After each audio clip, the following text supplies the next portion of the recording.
Assalamualaikum warahmatullahi wabarakatuh. Hari ini saya Septian Sapari dari kelas MG 501 dengan NIM 220101074 akan membahas tentang peraturan jasa keuangan nomor 18 garis miring PJOJK PJOJK titik 03 garing 2016 tentang penerapan manajemen risiko bagi bank umum. Pertama yang saya hormati Bapak dosen pengampu, Bapak Wahyu Purbo Santoso, SEMM, CVRM.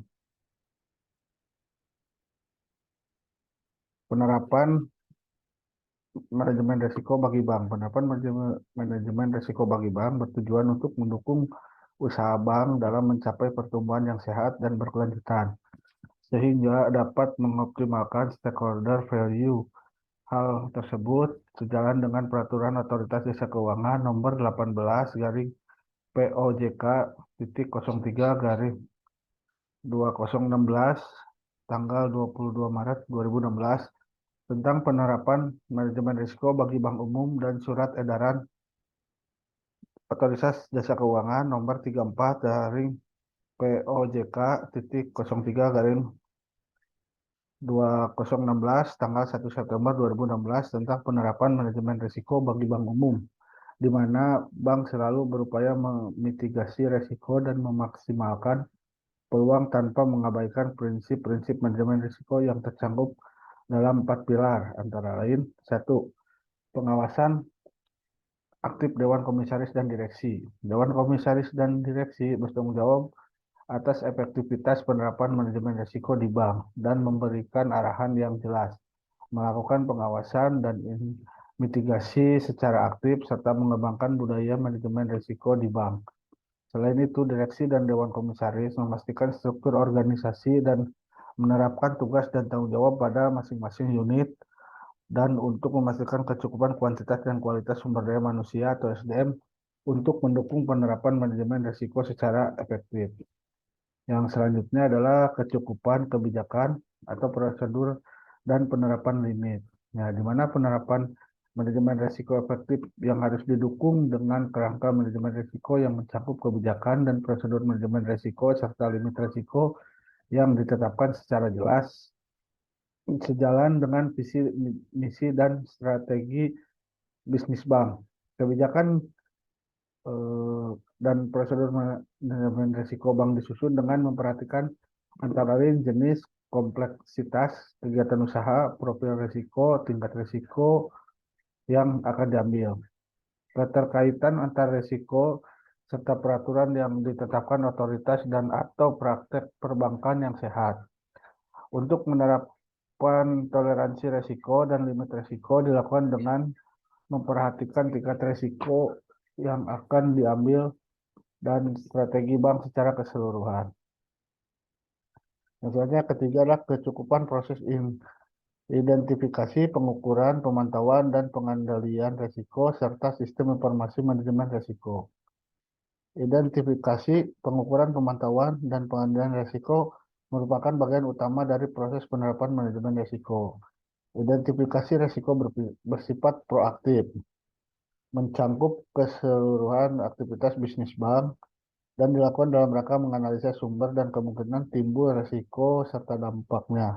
Selanjutnya, bank melakukan pengukuran risiko sesuai dengan karakteristik dan kompleksitas kegiatan usaha. Dalam pemantauan terhadap hasil pengukuran risiko, bank membentuk unit yang independen dari pihak yang melakukan transaksi untuk memantau risiko.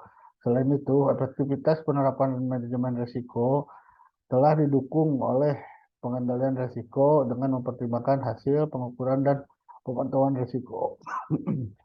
Bank juga mengembangkan sistem informasi manajemen yang disesuaikan dengan karakteristik kegiatan dan kompleksitas kegiatan usaha bank.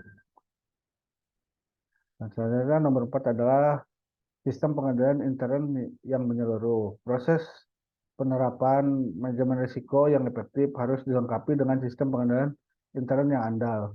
Penerapan sistem pengendalian intern yang efektif dapat membantu mengurus bank, menjaga aset bank, menjamin ketersediaan pelaporan keuangan, dan manajerial yang dapat dipercaya, meningkatkan kepatuhan bank terhadap ketentuan dan peraturan perundang-undangan, serta mengurangi risiko terjadinya kerugian dan penyimpangan serta pelanggaran.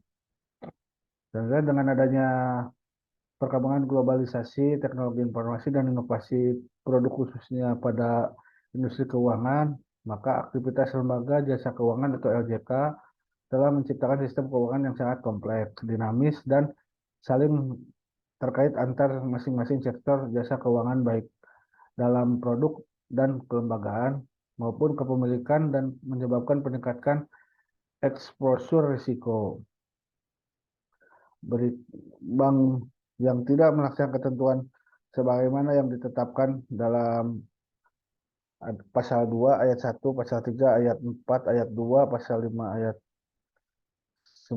pasal 9 ayat 1, pasal 9 ayat 3, pasal 10, pasal 11 ayat 1, pasal 11 ayat 2, pasal 11 ayat 3, pasal 11 ayat 4, pasal 12 ayat 2, pasal 13, pasal 14 ayat 2, pasal 15 ayat 2, pasal 16, pasal 19, pasal 20 ayat 1, pasal 21, pasal 22, pasal 29, atau pasal 30 ayat 1, di mana peraturan otoritas jasa keuangan ini dan ketentuan pelaksanaan terkait lainnya dapat dikenakan sanksi administratif berupa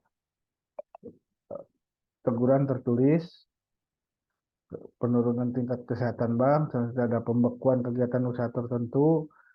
Yang keempat ada pencantuman anggota pengurus, pegawai bank, dan atau pemegang saham dalam daftar pihak-pihak yang mendapat predikat tidak lulus dalam penilaian kemampuan dan kepatutan atau dalam catatan administratif otoritas jasa keuangan sebagaimana diatur dalam ketentuan otoritas jasa keuangan dan atau pemberhentian pengurus bank. Yang selanjutnya adalah berikut adalah infografis dari peraturan otoritas jasa keuangan nomor 18 garing POJK titik 03 garing 2016 tentang penerapan manajemen risiko bagi bank umum.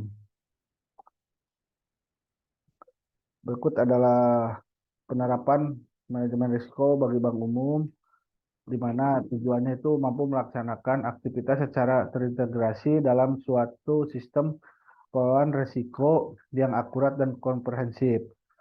Selanjutnya adalah melindungi kepentingan nasabah yang mempunyai aspek penting dalam hal transparansi informasi terkait produk atau aktivitas bank. Dan ini adalah contoh cangkupan risiko dalam penerapan manajemen risiko, di mana ada risiko kredit, risiko pasar, risiko operasional, risiko likuiditas, risiko hukum, risiko reputasi, risiko strategik, dan risiko kepatuhan.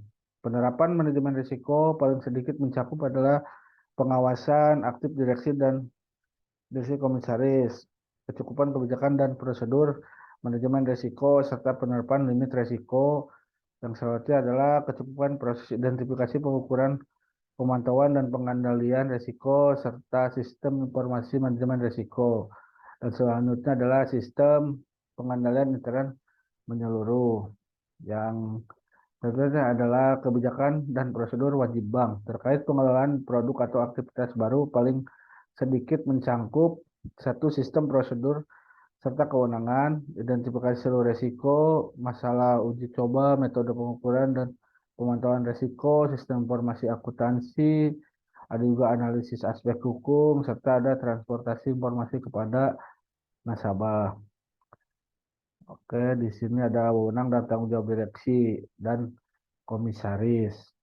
Nah, untuk tanggung jawab direksi adalah satu, menyusun kebijakan dan strategi manajemen risiko, yang kedua bertanggung jawab atas pelaksanaan kebijakan manajemen risiko dan eksposur risiko bank, mengevaluasi dan memutuskan transaksi yang memerlukan persetujuan direksi, mengembangkan budaya manajemen risiko, memastikan peningkatan SDM yang terkait manajemen risiko, memastikan bahwa fungsi manajemen risiko independen, serta tugas saya adalah melaksanakan kaji ulang secara berkala.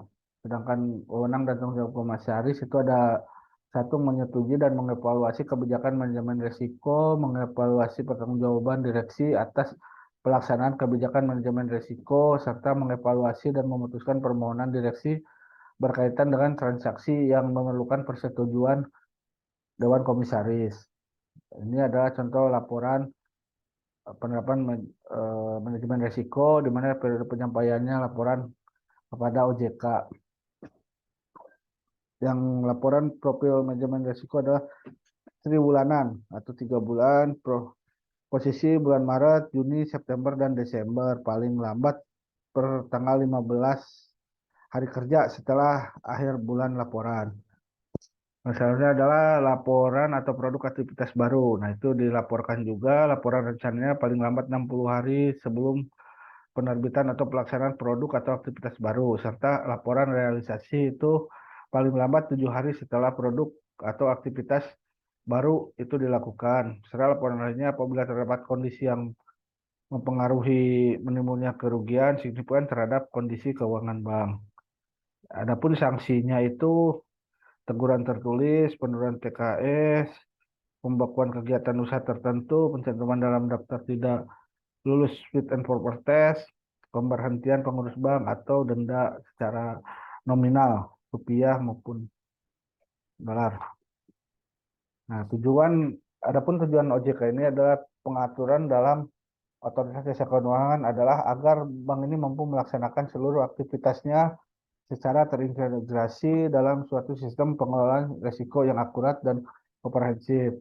Selain itu, penerapan manajemen risiko juga bertujuan untuk melindungi kepentingan nasabah. Salah satunya aspek penting yang melindungi kepentingan nasabah dalam rangka pengendalian risiko adalah transparansi informasi terkait produk atau aktivitas bank. Nah, ini adalah contoh penerapan peraturan jasa keuangan nomor 18 garing POJK titik 03 garing 2016 tentang penerapan manajemen risiko bagi bank umum. Misalnya adalah MNC Bank. Dalam penerapan manajemen risiko MNC Bank berpedoman pada POJK nomor 18 garing POJK titik 03 garing 2016 tentang penerapan manajemen risiko bagi bank umum serta dokumen-dokumen dari Basel Committee of Banking Supervision. Pelaksanaan pengelolaan risiko MNC Bank mengacu kepada kebijakan manajemen risiko. Kebijakan manajemen risiko PT Bank MNC Internasional Tbk disetujui dan ditandatangani oleh direksi dan komisaris pada tanggal 1 Juni 2018 dan akan dikaji ulang secara berkala ataupun sesuai kebutuhan yang material. Kebijakan tersebut akan menuntun seluruh jenjang organisasi pada Bank MNC Internasional untuk memahami dan mengelola jenis risiko secara menyeluruh dan komprehensif, karena pada dasarnya masing-masing risiko tidak terdiri sendiri, melainkan saling terkait. Dalam manajemen risiko, MNC Bank menggunakan metodologi pengukuran risiko secara kuantitatif dan kualitatif, meskipun jenis risiko yang ada di perbankan cukup luas dan beragam. Namun, MNC Bank mengkategorikan 8 jenis risiko yang contohnya sebagai berikut. Satu adalah risiko kredit. Risiko kredit adalah risiko yang sering terjadi akibat kegagalan pihak lain dalam memenuhi kewajiban kepada bank. Risiko kredit dapat bersumber dari berbagai aktivitas bank seperti pemberian kredit. Pada sebagian bank risiko utama atau terbesar surat berharga, akseptasi, transaksi antar bank, transaksi pembiayaan perdagangan, transaksi nilai tukar, dan derivatif, serta kewajiban komitmen dan kontingensi. Tujuan manajemen risiko kredit adalah untuk memastikan bahwa aktivitas pencairan dana bank tidak terekspos pada risiko kredit yang dapat menimbulkan kerugian pada bank. Yang kedua adalah risiko pasar. Risiko pasar adalah risiko pada posisi neraca dan rekening administratif termasuk transaksi derivatif akibat perubahan secara keseluruhan dan dari kondisi pasar. Termasuk risiko perubahan harga, option. Risiko pasar meliputi antara risiko suku bunga, risiko nilai tukar, risiko ekuitas, dan risiko komoditas. Untuk risiko suku bunga, risiko nilai tukar, dan resiko komoditas dapat berasal dari posisi trading book maupun posisi banking book. Sedangkan resiko ekuiditas dari posisi trading book.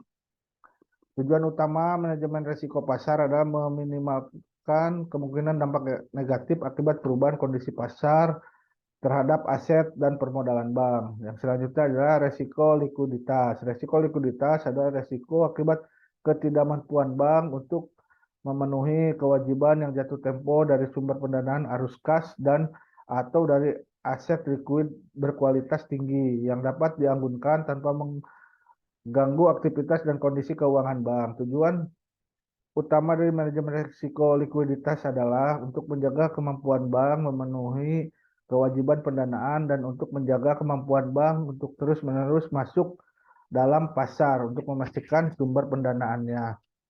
Yang selanjutnya adalah keempat itu resiko operasional. Resiko operasional di sini ada resiko yang disebabkan atau ketidakcukupan dan atau tidak berfungsinya proses internal, kesalahan manusia, kesalahan sistem, atau adanya faktor eksternal yang mempengaruhi operasional bank.